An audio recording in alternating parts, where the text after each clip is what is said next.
Quand on parle de pont, on parle d'une jonction. Ça veut dire qu'il faut déjà veiller à ce qu'on ait cette jonction. Je sais que c'est un processus à la fois délicat et passionnant, mais il faut se dire que cela exige quand même qu'on passe de la simple cohabitation à une véritable interaction. Et cela exige, je vais donner 3 points qui sont essentiels. Cela exige de transcender les barrières linguistiques.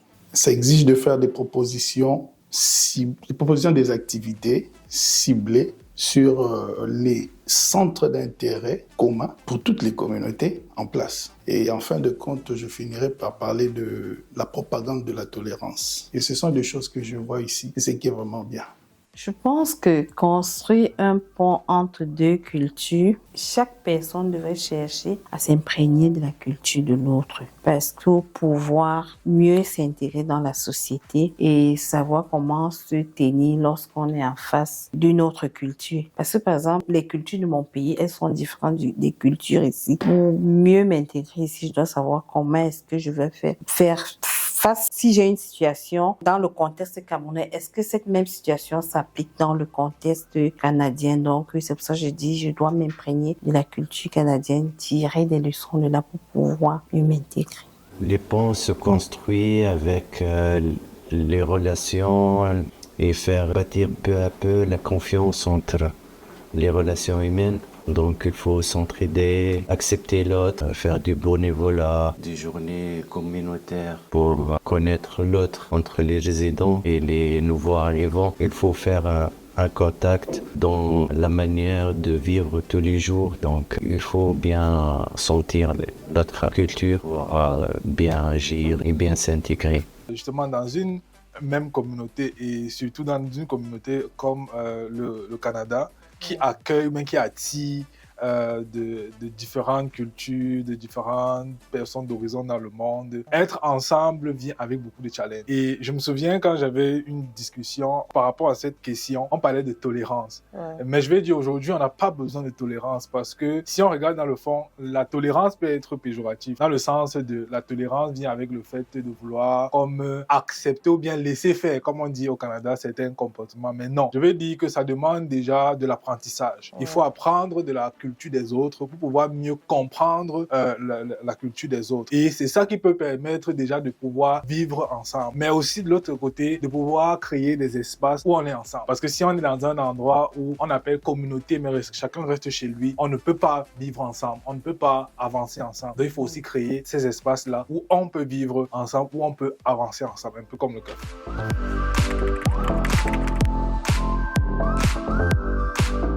J'aime bien partager, on s'entraide, le respect de l'autre, aussi nos origines nous permet de respecter les aînés. Ouais. Chez nous au Cameroun, on est très accueillant.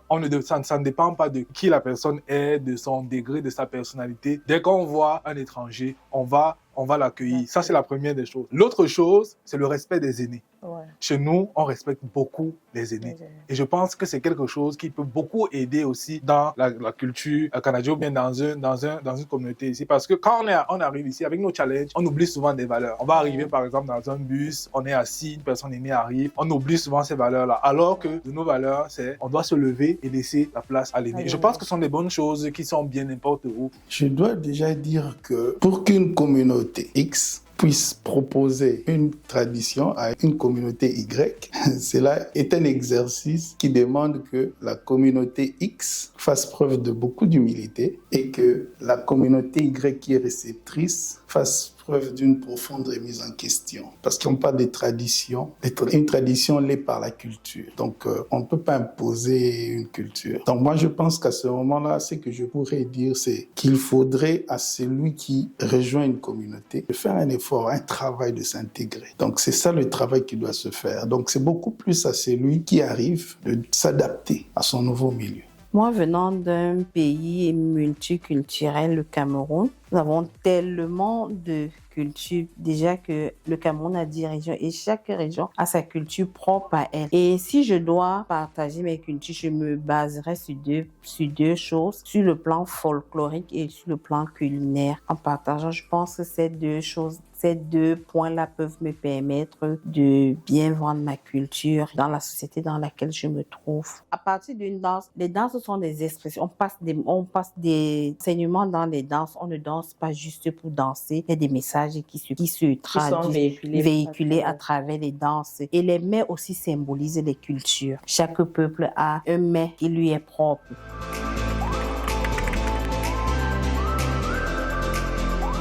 Mes souhaits pour mon nouvelle communauté, qu'elle soit plus veillante sur l'autre, ouverte sur l'autre, accepter l'autre quand on est un nouveau arrivant. Notre grand défi, c'est s'adapter. Si on trouve un terrain accueillant, on réussit notre vie, on est en famille, on est arrivé avec des enfants, une famille, donc forcément il faut un respect mutuel entre toute la communauté pour s'intégrer à l'aisement. Mon souhait, c'est quoi? Mieux m'intégrer dans la société canadienne où je me trouve en allant vers eux, échanger avec eux, discuter avec eux, être ouvert. Parce que j'ai remarqué que c'est des personnes qui sont ouvertes, mais si tu restes un peu vis un peu replié sur toi, tu n'auras pas beaucoup d'informations. Aller vers eux, leur poser des questions, savoir pourquoi est-ce qu'on fait ci, pourquoi est-ce qu'on ne fait pas ça. Donc, moi, je pense que c'est ça, discuter, s'échanger, être ouvert envers l'autre. Je vais essayer d'être rêveur. Quand je dis rêveur, c'est de souhaiter une belle communauté où justement on accepte tout le monde tel qu'il est, avec ses forces, avec ses challenges, et puis pourquoi pas appeler aussi avec ses faiblesses, sans différence d'origine, sans différence de couleur de peau, et que chacun soit accepté à sa juste valeur. J'avais discuté avec une personne que je ne côtoie pas beaucoup, mais qui pour moi est très respectable. Elle disait une fois, quand je l'ai rencontrée, qu'on doit apprendre notre place. Apprendre toute notre place, mais rien que notre place. Et je pense que c'est quelque chose qu'il faut qu'on inclue ou bien qu'on garde toujours en tête pour avoir une communauté ou bien pour avoir un endroit meilleur. Apprendre à vivre dans ce cadre-là, à donner à chacun sa chance, à donner à chacun sa possibilité de se démontrer, de se déployer pour pouvoir vivre dans un endroit meilleur. Mes souhaits par rapport à la nouvelle communauté, c'est que je suis un artiste. Déjà, par rapport à la question précédente, je dois avoir un apport par rapport à ma nouvelle communauté. Et ce que je souhaite vraiment, comme je l'avais dit tout à l'heure, je pense qu'il y a un travail qui doit se faire de mon côté. Et de mon côté, j'entreprends déjà de venir avec ce que j'ai. Donc, ce que j'ai vu, ce que j'ai apporté de mon pays. Je peux parler précisément de la musique. Parce que mon pays, c'est vraiment un pays de la rumba. Ouais, je voudrais porter en même temps la chaleur de mon pays ici. Donc, je vais refroidir l'hiver par les vibrations de la chaleur de mon pays.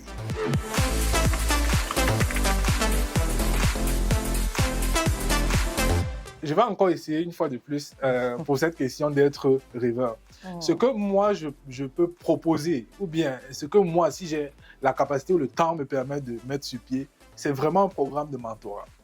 Parce que je pense que c'est ce qui nous manque le plus dans tout ce qu'on met sur pied. Quand je parle de programme de mentorat, il y a beaucoup de programmes qui sont mis sur pied pour accompagner, pour accueillir de nouvelles personnes, pour pouvoir accompagner même ceux qui sont déjà là, mais qui ont certains challenges.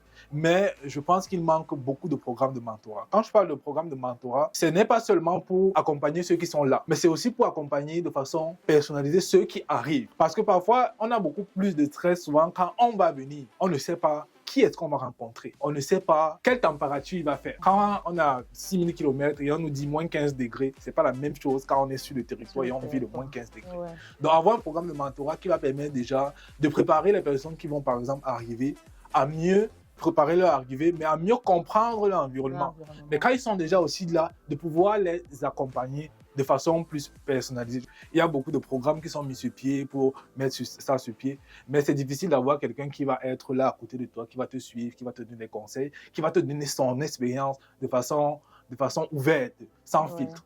Je sais que vous aussi, comme moi, on ne peut pas leur en vouloir. Un papa ou une maman qui arrive dans un nouvel espace avec des enfants, la première des choses qu'il va vouloir, c'est de nourrir ses enfants. Maintenant, c'est aussi à nous qui sommes déjà sur le territoire de leur faire comprendre que si je veux avoir comme on dit ici, une meilleure job, si je veux avoir ici une meilleure job, il est mieux pour moi d'abord de comprendre mieux mon environnement avant de commencer à chercher, parce que ça me donne des stratégies pour pouvoir atteindre plus facilement, même plus rapidement ce que je veux. Mais si dans sa tête c'est juste ça et que ça reste juste ça, ça sera très difficile, ça peut être très, très challengeant. Donc, je veux dire que l'effort à faire, c'est aussi des deux côtés. J'aimerais bien créer des projets pour mieux axer sur le travail, la recherche du travail, comment adapter les compétences acquises à la compétence canadienne. Il faut voir les expériences des résidents ici. Il faut un contact entre les nouveaux et les anciens ici, migrants. Il faut bâtir des connexions pour comprendre le marché du travail, comment ça fonctionne. Je vois que la compréhension de l'environnement, c'est plus principalement, c'est le premier objectif. Quand on comprend notre environnement, forcément, on crée un avantage pour chercher un travail. Mon projet pour soutenir les nouveaux arrivants, c'est de créer des rencontres avec les nouveaux arrivants, leur parler du processus d'intégration. Parce que s'intégrer, ce n'est pas seulement trouver un emploi directement. Non, il faut d'abord connaître la société dans laquelle on se trouve, qu'est-ce qu'il faut faire, qu'est-ce qu'il ne faut pas faire. Et là, leur donner beaucoup d'informations. Parce que beaucoup d'arrivants, quand ils arrivent ici, ils sont focalisés, je sais, il faut trouver le travail. Ils ne sont pas ouverts. Pourtant, il y a même des organismes tels que le CAFI, beaucoup d'organismes qui nous accompagnent dans le processus d'intégration. Donc, créer des rencontres avec eux, leur discuter, parler, faire des échanges et leur dire que c'est important de créer son propre réseau social, aller vers les autres, être ouvert, discuter, communiquer. Oui. Alors, ce que je peux faire peut-être comme proposition, c'est de créer un cadre de stage d'une durée d'un minimum d'1 mois pour permettre à ce nouveaux arrivants de développer les compétences douces qu'exige le marché d'emploi canadien et en même temps leur permettre d'avoir de l'expérience canadienne qui est aussi demandée. Donc, c'est ce qui fera en même temps que ces gens-là, quand ils vont arriver, ils ne vont pas traîner pour s'intégrer, pour être prêts pour le marché d'emploi canadien et ça leur permettrait justement de ne pas émietter leurs économies. Il faut reconnaître quand même qu'il y a des organismes d'accompagnement qui font déjà un bon travail. Il y a le CAFI, il y a le Travail Nouveau-Brunswick justement. Et c'est déjà bon, juste pour que ces gens-là aient déjà l'occasion, peut-être dans les 3 premiers mois, de pouvoir faire une sorte de stage qui va les rendre prêts pour le marché d'emploi, canadien.